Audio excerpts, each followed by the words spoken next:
Hello and welcome back to the Misty Morrison podcast. I'm your host, Misty Morrison, and this is I just looked at it and I already forgot. This is episode 84 of Was I in the Wrong? Here on the Misty Morrison podcast, we love to read or listen, we like to give advice, we like to help people look back on their situations with that 2020 vision to see how they could have handled the situations more gracefully, and we like to try to bring common sense back to being just a little bit more common. Before we get into our stories for the day, our usual housekeeping, whether you are new or returning, please remember to engage with content to help the channel grow. Every little bit of engagement online is free and can help build the dream. If you are listening on podcast, please leave a 5-star review if you liked it. Anywhere else, give it a like, a heart, a thumbs up. Share it with a friend everywhere. Leave a comment with your thoughts on the stories down below. I love seeing your comments. If you're watching shorts, please watch the full length for the full stories. And on subscribe wherever you are, and on YouTube, hit the bell icon to be notified every time I post a new video. Long form content goes live on podcast and YouTube twice a week on Tuesdays and Thursdays, and short form content goes live 3 times daily across YouTube, TikTok, Instagram, and Facebook. All right, before we get into our stories, guys, it has been too long since I sat in this chair. We, at work, we were celebrating National Health Center Week, which is the first week of August, but we stretched our activities out for 2 weeks, just to make it easier because there were so many locations to cover. And the first week was the week between heat waves here in Missouri. The second week was the start of the worst heat wave. And the last 2 days, the humidity got higher. It was over 100 degrees before we were packing up every day. All of these events were outside. 10 days of outside work. The temperature is just climbing. It was fun. I loved it. I was so exhausted every single day when I got back. I have not been in here to record. I would come in, I would change out of my wet clothes, and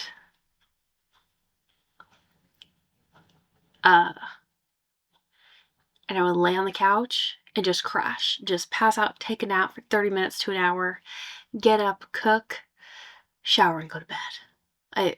The heat, because I normally work inside, and like the building I work in is so well air conditioned that normally throughout the summer I will have a blanket the whole time. So being outside in the heat really took it out of me. But the activities are done. I still have travel for the next 2 weeks, even more travel, but that's okay. I like the travel too. So, and it's not like overnight trips or anything. It's just day trips for work. But I'm finally back. It is a Sunday, which is unusual for me, but I know tomorrow I'm going to work late, so I will not have time to edit and record for Tuesday's episode tomorrow. So I'm going to try to record 2 episodes today and at least edit one of them while I'm making dinner before it's time for bed. So let's see what we can get accomplished. Here we go. Story number 1 is coming to us from r/pick-A-or-B. Get my flags. I haven't done one from this sub in a while. A or B. My best friend asked me to be maid of honor. 3 weeks before the wedding, she sent me a $2,800 invoice for wedding party costs. She said if I cannot pay, I should step down. Immediately, was this discussed in advance for the costs? Because if it was not, then this is not okay. My best friend Yuki asked me to be her maid of honor last October. I said yes, obviously. We have been friends since high school, and I was thrilled. She was pretty chill about everything at first. She picked modest dresses, $180 each. She said she did not want a bachelorette trip to Vegas or anything crazy, just a spa day locally. I thought, great, this is going to be manageable. Then things started escalating. In November, she sent the bridal party a Pinterest board for the bachelorette weekend. A spa day turned into a full weekend at a resort 2 hours away. She said the girls voted on it. The other 4 bridesmaids all make way more than I do. I work as a preschool teacher making $19 an hour. That is not enough for a teacher for everything you guys have to do and put up with. Sidetrack, sorry. I covered the resort. $340 for my share. I covered the bachelorette dinner. $120. I covered the matching robes she wanted us to wear. $75 each. I covered the professional photographer she hired for the bridal party, $90 per person. I did not say anything because I did not want to be the broke friend ruining her moment. Then, 3 weeks before the wedding, she sent a group email to all 5 bridesmaids with a Google spreadsheet attached. The subject line was Final Wedding Party Cost Settlement. What the heck? 3 weeks before the wedding? The spreadsheet had a line for each person. Mine said $2,800. I texted her privately. Hey, what is this $2,800? I thought we settled everything. She called me. She said, this is for the full wedding party experience. Hair and makeup on the day, the rehearsal dinner venue, the bridal suite, the flower arrangements for the bridesmaids, the bridal arrangements the bridesmaids are gifting, and the day after brunch. I fronted everything on my credit card and I need everyone to settle up. I went through the list. Hair and makeup was $250 per person. The rehearsal dinner venue was $85 a head. The bridal suite at the hotel was $400 split 5 ways, so $80 each. The flower arrangements were $600 total, so $120 each.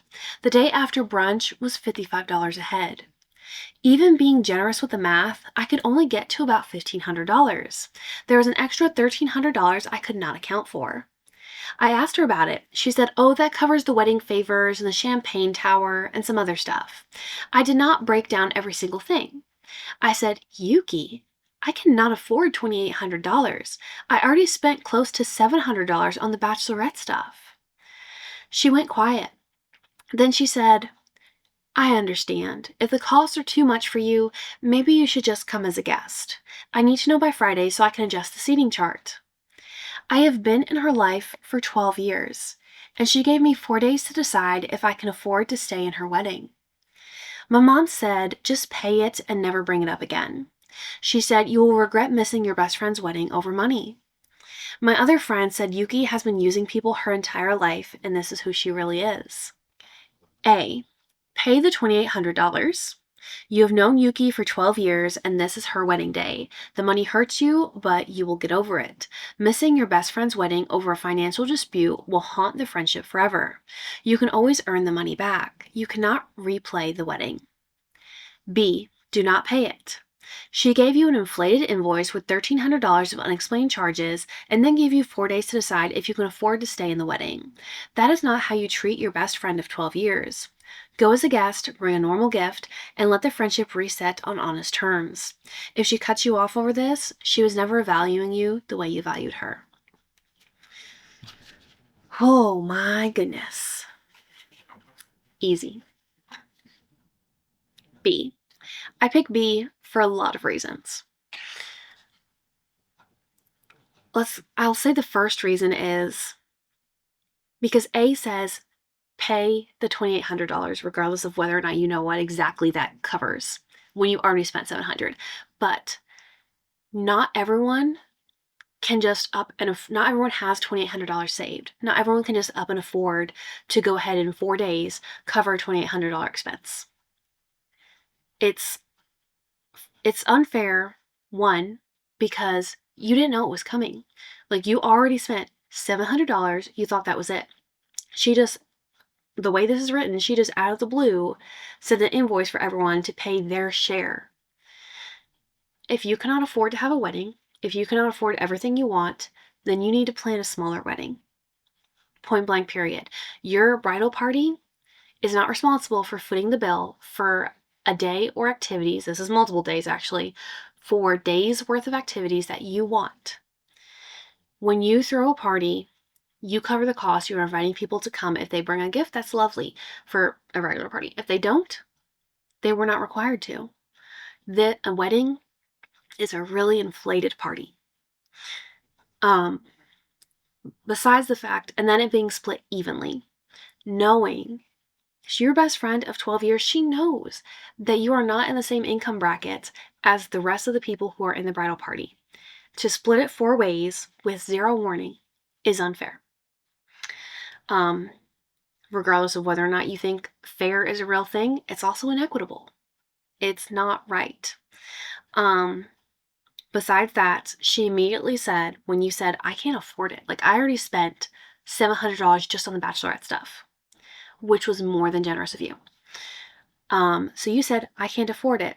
And she just immediately went to, if it's too expensive for you, maybe you should drop out of the wedding party. You should just be a guest, and gave you 4 days. If she was truly your best friend, if she really cared about you as a person and not as another credit card, she would have said, I didn't think that through. I know how much you make. I didn't give you any warning. Don't worry about it. If it was that important for her to have you standing by her as her maid of honor on her hopefully one and only wedding day, the cost wouldn't have mattered. You said, I can't afford it. She'd say, you know what? I get it. There should have been warning. I'm sorry. Don't worry about it. I still want you to be there by my side. It wouldn't have been if you can't afford it, then you have to step down. No. If she was really your friend, the money wouldn't matter. It matters to you because you literally can't afford it. But it wouldn't matter to her for this money to be the difference of whether or not you are still welcome to be her bridesmaid or her maid of honor. So, B, do not pay the money. The friendship will either recover on honest terms, she will realize the error of her ways, or if she cuts you off over this, then she never really valued you as a friend the way she should have. So it's sad that it came to this, especially down to the last minute, but you learned a lesson about who she is as a person. I understand your mom saying, just do it. Maybe you can't do it, but you shouldn't have to do it. If there were going to be expenses like this, she needed to say this up front when she asked you to be her maid of honor. That was the honest thing to do. Based on her response, I believe your friend who said, Yuki's been using people and this is just who she is.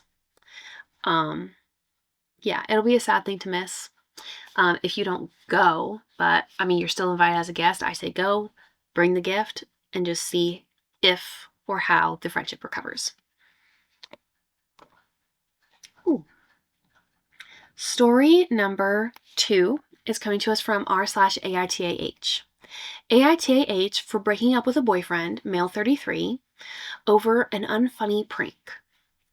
Okay, so I, female 33, dated John, male 33, about 8 years ago, so we were 25-ish. It was almost a year-long relationship, 10 months or so.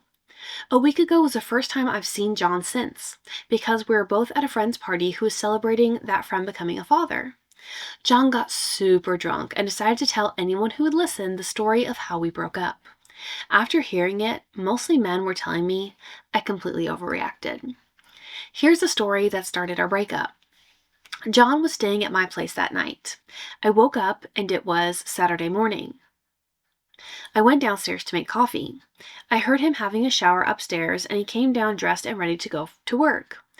I figured out he got confused and thought it was a work day. I didn't say anything until he was putting his shoes on.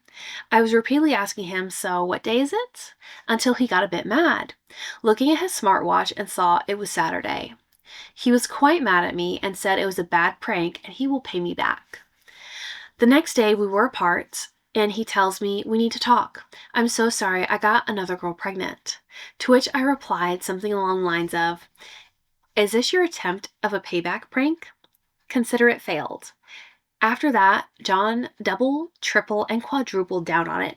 He swore to everything he holds dear that it was true, and even sent me a clearly fake ultrasound picture.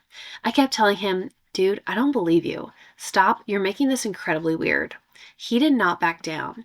After a full day of convincing me in vain, I was so weirded out that I told him, well, okay, if you're having a baby with a mystery lady, then we need to break up. And he was like, ha ha ha ha ha, my prank worked. Boom, pranked. After this incident, I was too weirded out by him. We broke up a few days later, with him being completely unwilling to acknowledge he took it too far and framing it as, I just needed some more convincing to fall for it. 8 years later, he's clearly still hurt about it because he was telling everyone and basically doing a poll on who was wrong. Some people were coming up to me and telling me it was just a joke. So AITAH for breaking up with the guy over a bad prank? No. For one, his prank wasn't just bad, it was dumb and it was lame. But you didn't prank him. He just woke up thinking it was a weekday and not a Saturday. You just went along with his idea until he was ready to go out the door. You just didn't tell him. It wasn't a prank. You could have let him go on thinking it was Saturday and go all the way to the office to realize no one else is there. You didn't play a prank on him. No, he sounds, even for 25 of the time, sounds incredibly immature. This was dumb. Like, he wanted to push you to the point where you said, okay, then we need to break up. And he's like, oh, yeah, that's what I wanted, except not really to break up. You were right to be weirded out. You did not overreact. You are not wrong. It sounds like, based on the fact that this is what John is carrying on about when he's drunk at a party, he's still immature. So, you dodged a bullet. Story number 3 is coming to us from r/am I overreacting? AIO for considering divorcing my wife so I don't ruin my own life. My wife, 30 female, and I, 32 male, have been married for a little over 4 years. We don't have kids, we rent a townhouse, and we've been trying to save up for a house ever since we got married. I make about $52,000 a year, she makes around $43,000. So we've never exactly been rolling in money. We've managed to save about $14,000, which felt like we were finally making progress until about 6 weeks ago. She was driving home from work and admitted afterward that she was reading and replying to a text. She drifted off the road, went through a wooden fence, and crashed into a tree on a historic private estate. Thankfully, she wasn't seriously hurt, just a broken wrist and a concussion. At the time, we both thought the worst part would be replacing the fence and dealing with higher insurance premiums. I even remember telling her at least it wasn't another car. Turns out, it would have been cheaper if it had been. The tree she hit was a mature Franklin tree. Before this happened, I'd never even heard of one, but apparently they're incredibly uncommon because the species has been extinct in the wild for over 200 years. Every Franklin tree alive today comes from cultivated descendants, and this particular one had been planted decades ago as part of the estate's restoration gardens. The owners had documentation showing when it was planted. Yearly inspections from a certified arborist and previous appraisals because it was considered one of the property's specimen trees. Their attorney hired another consulting arborist who valued it using something called the trunk formula method, which our attorney says is a legitimate appraisal method that's actually used in court for mature ornamental trees that can't realistically be replaced. The appraisal came back at just under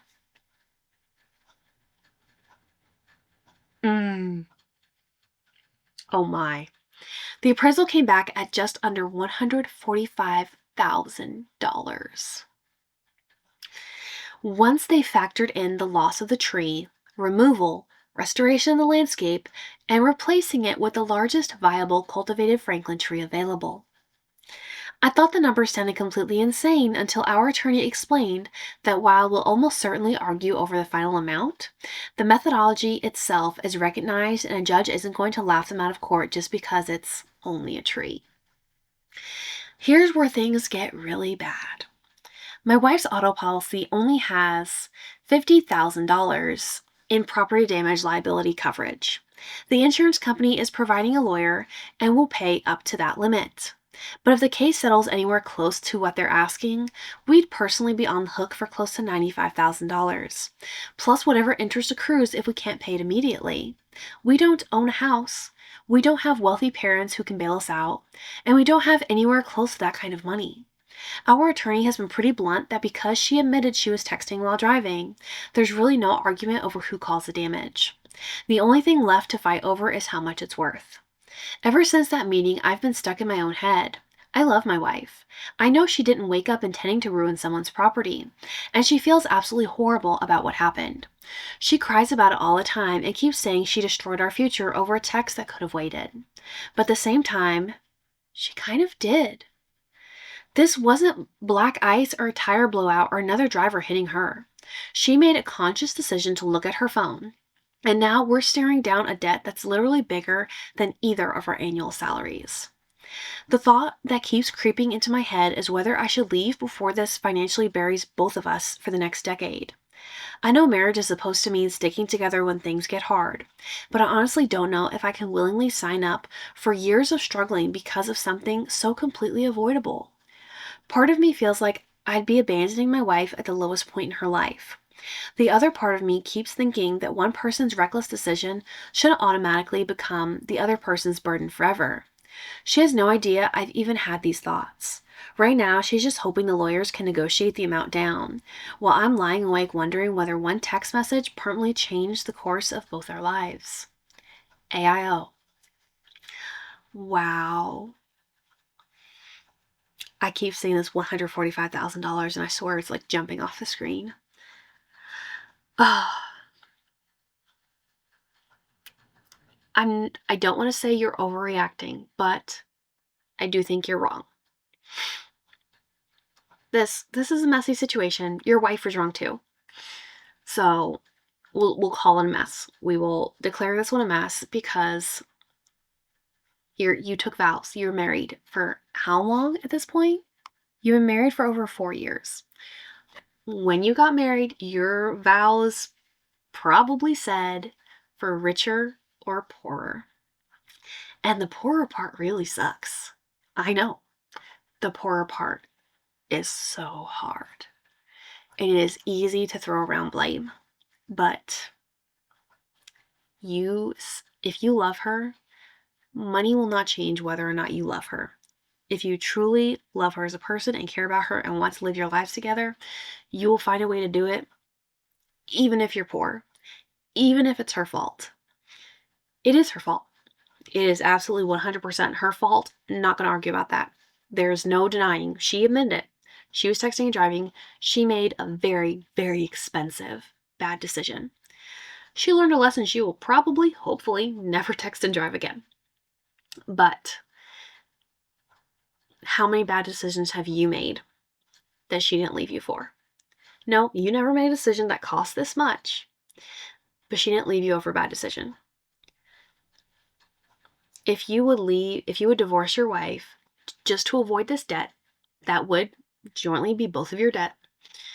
Not only would you be abandoning her at your lowest point, not only would you be breaking your vows of saying that I will love this person through richer or poorer, but you could also be saying that security and stability and money mean more to you than the love you have for your wife.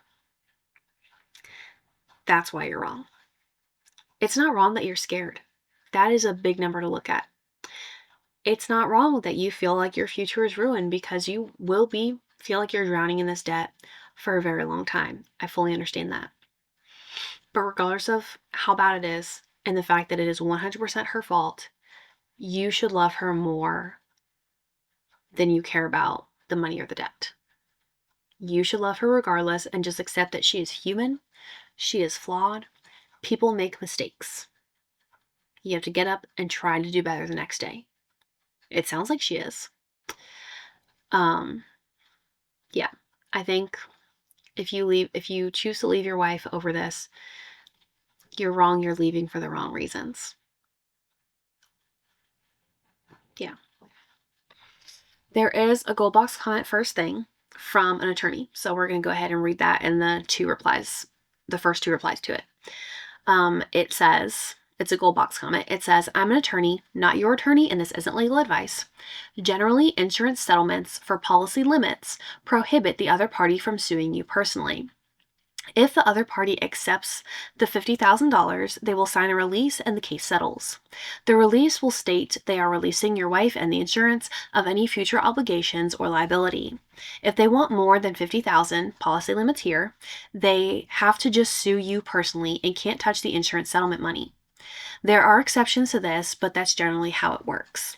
Since you and your wife don't have assets, the other party is kind of screwed. There's a saying attorneys have, which is never advise a client to sue someone who's broke. There's no point. The property owner probably has homeowner's insurance that will cover the rest of the tree money, and the case settles for the $50,000 and you all move on with your life. That's my take on this. If this actually goes to trial and you owe money, the tree owner still has to collect it. Just don't pay the judgment. They will have to pay more to get the judgment enforced.